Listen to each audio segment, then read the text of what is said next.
Didokos. And how was the inspection on munition at Plant 7? Was acceptable. They are producing at 98.3% of their theoretical limit. Well, that's great news. I don't see you smiling. Something troubling you. Look, Father, don't you think it's a bit excessive? The raids, the firefights, the escalation? We live a life of plenty, a life of excess. The governors and generals feast in the capital with us, while the poor and sick starve in the street. Is it really cause for a death sentence just because someone's too ill to provide for themselves? If they can't take care of themselves, that's Darwin's way of telling us they should be abandoned. Of course not. I'm trying to find peace. Look, this fighting is inhumane, and if there's any chance at making a treaty, it's worth fighting for. I've been fighting a long time. Some of my friends went with the rebels. Why should I spare them? Look, everyone's lost a lot. Lost my mother. You've lost your friends.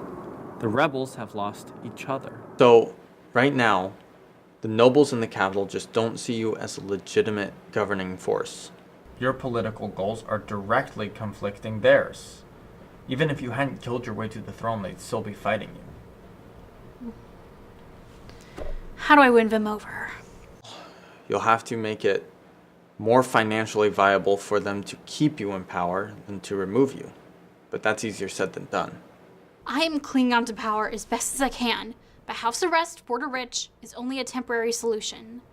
How on earth am I going to make it profitable to my enemies to keep me in power without making them even stronger?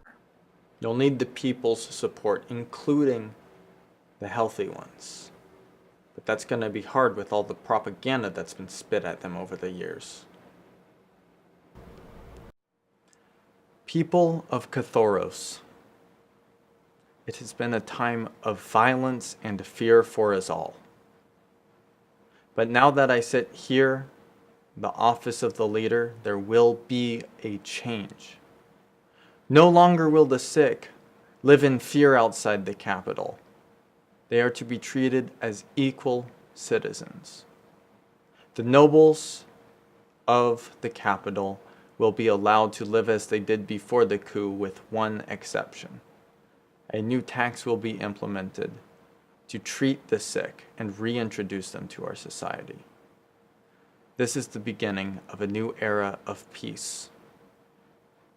Our nation is finally united.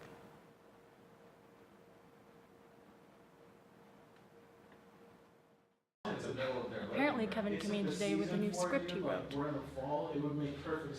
I really don't think that we need a fog machine in the scene. It's gonna look weird when their couch looks like it's like spontaneously combusting in the middle of their conversation. I don't know, man. I just think it would be really epic if there was like a layer of mist. Like, it would bring out the mystery of the layers. Keep the mystery in your mind. Ethan, Nikki, my wonderful talent. You look fabulous today.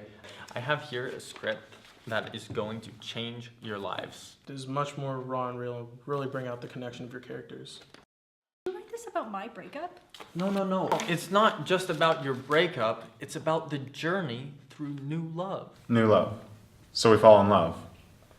Well, just last production we were sworn enemies, so if that isn't an upgrade, I don't know what is. I mean, don't you think that's a little cliche? Life is supposed to be a little cliche. My dear, I know it's really hard to portray the emotions that we're asking of you now, especially when your heart has just been bashed up into a million tiny little pieces, but this is what people love. Take a look at the new script. I promise